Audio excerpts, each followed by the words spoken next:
السلام علیکم، 9th class, کیسے ہیں آپ سب؟ امید کرتی ہوں خیریت سے ہوں گے اور اپنے سبق کو اچھے سے یاد کر رہے ہوں گے۔ آج ہمارے نئے لیکچر کے ساتھ ہم حاضر ہیں جس کا نام ہے سورہ یاسین۔ سورہ یاسین کے بارے میں ہم آج پڑھیں گے، اس کے خلاصہ دیکھیں گے، اس میں کیا کیا چیزیں ہیں وہ نوٹ ڈاؤن کریں گے۔ شروع کرتے ہیں، بسم اللہ الرحمن الرحیم۔ سب سے پہلے لکھا ہے سورہ یاسین مکی صورت ہے، اس میں 83 آیات ہیں، یہ دونوں MCQs ہیں۔ اس کے بعد ہے تعارف لکھیں۔ تعارف لکھے میں جو میں نے لکھا ہے یہ مختصر سوال میں آئے گا، تو یہ سارا آپ تعارف لکھیں گے اس میں ساری فضیلت کے ساتھ، ٹھیک ہے؟ اگر آ جاتا ہے تو، اول تو نہیں آتا لیکن یہ آپشنل سوال دیا میں نے آپ کو۔ سورہ یاسین کا آغاز حروف مقطعات میں سے یاسین سے ہوتا ہے، یہ بھی MCQs ہے۔ اسی مناسبت سے اس سورت کا نام سورہ یاسین رکھا گیا۔ یہ پوری لائن جو ہے یہ وجہ تسمیہ ہے کہ نام اس سورت کا کس وجہ سے پڑا ہے۔ سورہ یاسین بہت فضیلت والی سورت ہے، اس سے قرآن کا دل قرار دیا گیا ہے۔ حضرت محمد رسول اللہ خاتم النبیین صلی اللہ علیہ وآلہ وصحبہ وسلم نے مردوں کے پاس سورہ یاسین پڑھنے کی ترغیب فرمائی ہے، یہ اس کی فضیلت نمبر 1 ہے۔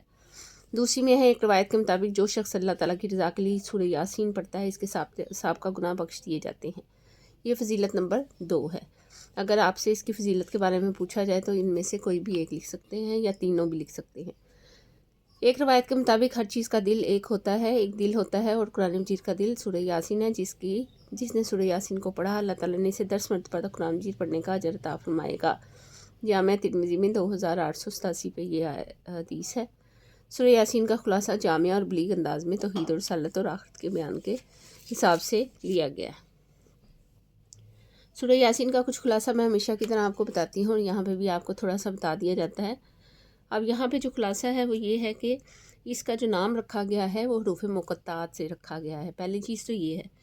دوسرا یہ ہے کہ ترتیب کے اعتبار سے یہ 26ویں سورہ ہے قرآن پاک کی، اور 83 اس کی آیات ہیں، مکی سورہ ہے۔ سورہ کا آغاز رسول صلی اللہ علیہ وسلم کی نبوت کی صداقت پر قرآن کی گواہی سے کیا گیا ہے، یعنی یہ کہا گیا ہے قرآن اس بات کا گواہ ہے کہ آپ صلی اللہ علیہ وسلم اللہ کے رسول ہیں۔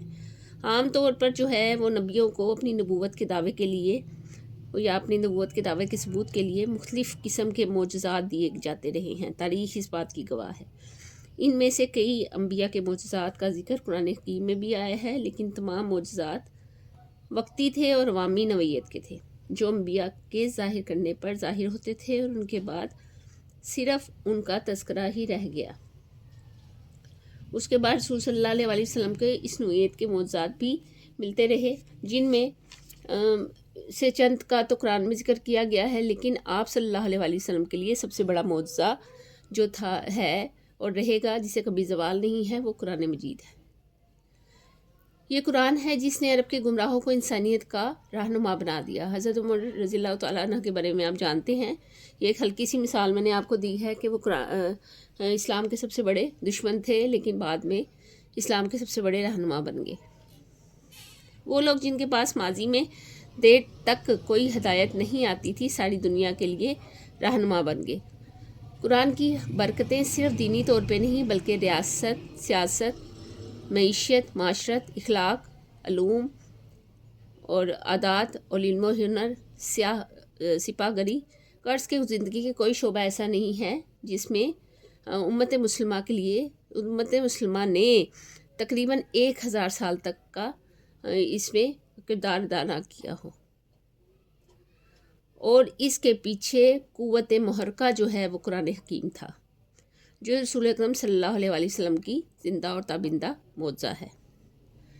اچھا، اس سورت کے دوسرے رکوع میں واقعہ ایک مثال سے سمجھایا گیا ہے کہ ایک بستی جو بائبل کی روایت کے مطابق انطاکیہ کا شہر تھا، لیکن تاریخ اس کی تائید نہیں کرتی، یہ صرف بائبل میں ہی ہے۔ اللہ تعالیٰ نے اس میں 2 سے 3 رسول ایک ہی دور میں بھیجے۔ انہوں نے رسولوں کو اپنے لیے منحوس سمجھا، البتہ ایک فرد ایسا بھی تھا جس نے یہ کہا کہ معرفت کے حق کے پیمانے پر یہ رسول پورے اترتے ہیں۔ ایک تو یہ کہ جو یہ پیغام دے رہے ہیں بس، یعنی کہ یہ انتہائی معقول ہے، یہ جو بھی یہ پیغام دے رہے وہ بندہ جو اس میں تھا ایک قوم میں، اس نے یہ بات کی گواہی دی تھی، اور دوسرا اس نے یہ بھی کہا تھا کہ اس میں ان کا کوئی مالی مفاد وابستہ نہیں ہے، اس لیے ہمیں چاہیے کہ ہم ان کی پیروی کریں۔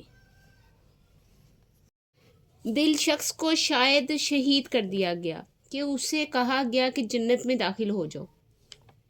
यानी वो शख्स मर गया और उसे कहा गया कि जन्नत में दाखिल हो जाओ।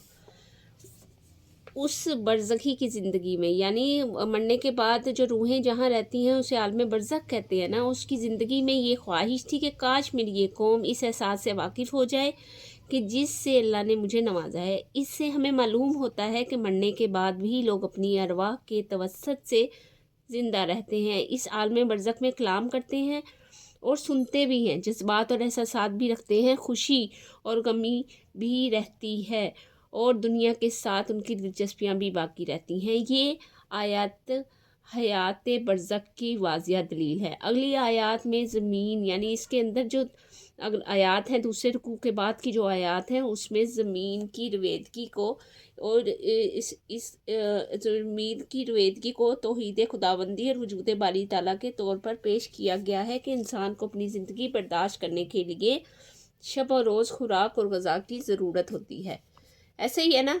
उसके बाद अगर वो निगाह बारीकी से देखेगा तो उसे पता चलेगा कि रोटी का एक नवाला हासिल करने के लिए ज़मीन की ऊपरी सतह का एक ख़ास दर्जा हरारत और मुख्तलिफ़ मादों की आमेज़िश, मुख्तलिफ़ ज़राए से पानी की आने की जो पानी जहाँ से आता है, फ़िज़ा में हवा की मौजूदगी और बारिश का उतरना और सूरज और ज़मीन का बाहमी ताल्लुक़, जो सब कुछ इस तनासुब से अल्लाह ताला ने पैदा किया है कि इंसान बआसानी रोज़ी हासिल कर सके।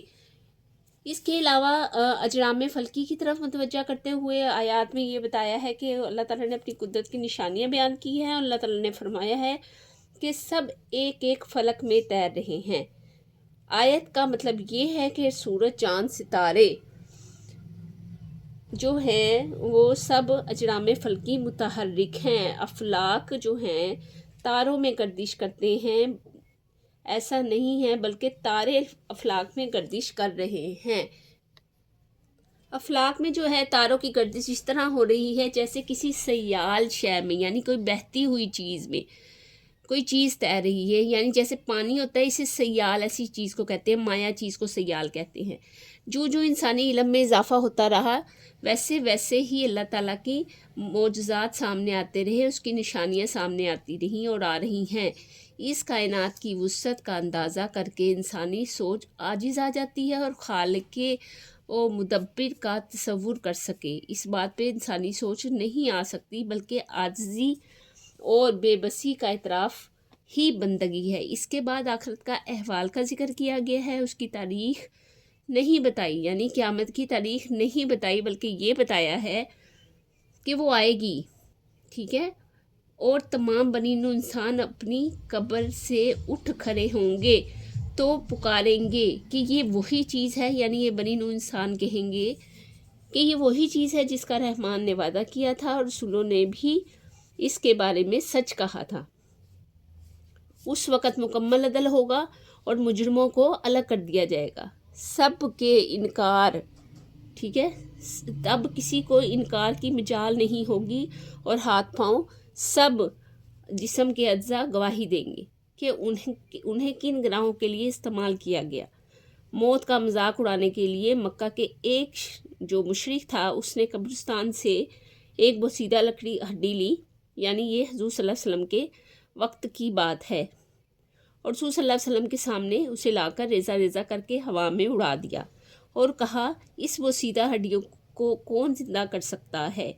उसका जवाब रसूल सल्लल्लाहु अलैहि वसल्लम ने ये दिया, जिसने इन्हें पहली बार पैदा किया था वही इसे दोबारा ज़िंदा कर सकता है, और वो मुकम्मल इक़्तिदार और इख्तियार जो है वो उसी रब के हाथ में है। ये पूरी सूरत का अहवाल मैंने आपको दिया है, उसके तर्जुमे से खुलासा लिया और उसको आपके सामने पेश किया ताकि आपको इसे समझने में आसानी रहे। आगे है मज़ामीन लिखें। मुख्तसर सवाल है, सूरह यासीन में ईमान का बयान है, इसी वजह से इसे मरने वालों के पास पढ़ने की तालीम दी है ताकि इसके सामने इसका ईमान ताज़ा हो जाए और इनका ख़ात्मा ईमान पर हो सके। सूरह यासीन के शुरू के हिस्से में रिसालत का बयान है। इस सिलसिले में एक ऐसी कौम का वाक़या जिक्र फरमाया गया है जिसने हक़ की दावत को कबूल ना किया, बल्कि हक़ के दाइयों के साथ जुल्म व बर्बरियत का मामला किया, जिसके नतीजे में हक़ के दाई का अंजाम तो बेहतरीन हुआ, लेकिन हक़ का इनकार करने वाले अल्लाह ताला के अज़ाब की पकड़ में आ गए। सूरह यासीन के दूसरे हिस्से में अल्लाह ताला की वहदानियत, नेमतों और इसकी कुदरतों का बयान है। सूरज, चांद, सितारों और कायनात की शानदार निज़ाम को अल्लाह ताला की कुदरत का मज़हर करार दिया गया है। सूरह यासीन के आखिरी हिस्से में क़यामत के हालात, नाफरमानों और फरमाबरदारों के अंजाम और क़यामत के वाक़यात पर होने वाले दलाइल दिए गए हैं।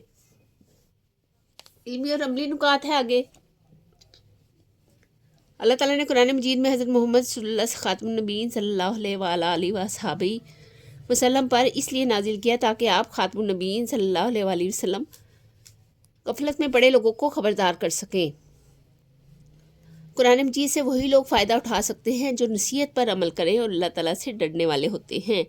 अल्लाह ताला की निशानियों में से सूरज का मुकर्रर रास्ते पर चलना और चाँद का मंजिलें तय करना भी शामिल है। इन्हीं के ज़रिए हम तारीख़ और दिनों का अंदाज़ा भी लगाते हैं।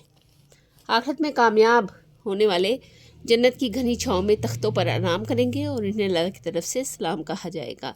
कुरान मजीद शायरी नहीं बल्कि एक वाज़िह नसीहत है ताकि मोहम्मद रसूलुल्लाह खातमुन नबीय्यीन सल्लल्लाहु अलैहि वसल्लम इसके ज़रिए लोगों को खबरदार करें। मवेशी अल्लाह ताला की एक बड़ी नेमत है जिन पर हम सवारी करते हैं, इनका गोश्त खाते हैं और दूध पीते हैं और इनके और भी बहुत से फ़ायदे हैं। अल्लाह ताला के लिए कोई काम मुश्किल नहीं, वो जैसे ही किसी काम का हुक्म फरमाता है वो काम फ़ौरन हो जाता है। इसके बाद इसकी एक्सरसाइज है, क्योंकि इसका तर्जुमा नहीं है तो हम इसकी एक्सरसाइज करेंगे। एक्सरसाइज में जो है इसके सबसे पहले है दुरुस्त जवाब की निशानदेही करें। कुरान मजीद का दिल जो है वो सूरह यासीन है। सूरह यासीन में बयान है ईमान का। ये सारे मैंने टिक कर लिए हैं आपकी आसानी के लिए कि टाइम बच जाए और वीडियो ज़्यादा लंबी ना हो। एक मरतबा सूरह यासीन की तिलावत करने पर कुरान मजीद का पढ़ने का अजर मिलता है 10। कुरान मजीद का मवेशियों के फ़ायदे हैं ये तीनों, यानी सवारी, दूध का असूल, गोश्त का असूल, ये तीनों। मुख्तसर जवाब दीजिए में है सूरह यासीन का ये नाम क्यों रखा गया? हरूफ मुक़त्तात की वजह से सूरह यासीन का ये नाम रखा गया। सूरह यासीन का खुलासा लिखिए, एक लाइन का भी है और कुछ वो भी है जो मैंने आपको बताया, तो एक लाइन वाला आप लिख लीजिएगा या जैसे आपको आसानी रहे। ये इसका खुलासा यहाँ से यहाँ तक बताया गया है। सूरह यासीन के इल्मी और अमली नुकात में से 2 तहरीर करें। इनमें से जो भी आपको आसानी से नज़र आए, जो पसंद आए, जो समझ में आए और जो याद हो जाए, वो आप इसमें से कोई से भी 2 लिख लीजिएगा। ये लास्ट तक दिए हुए हैं ये सारे, ठीक है। इसके बाद जो है, इसके बाद वो कह रहे हैं सूरह यासीन की एक फ़जीलत तहरीर करें। मैंने आपको शुरू में बता दिया था सूरह यासीन की फ़जीलत 3 दी हैं इधर। पहली ये है मुर्दों के पास जाते वक्त, दूसरी ये जो शख्स अल्लाह की रज़ा के लिए, और तीसरी ये कि हर चीज़ का एक दिल होता है, ठीक है। ये तीनों हैं जो आपको अच्छी लगे, जो आपको आसानी से याद हो जाए।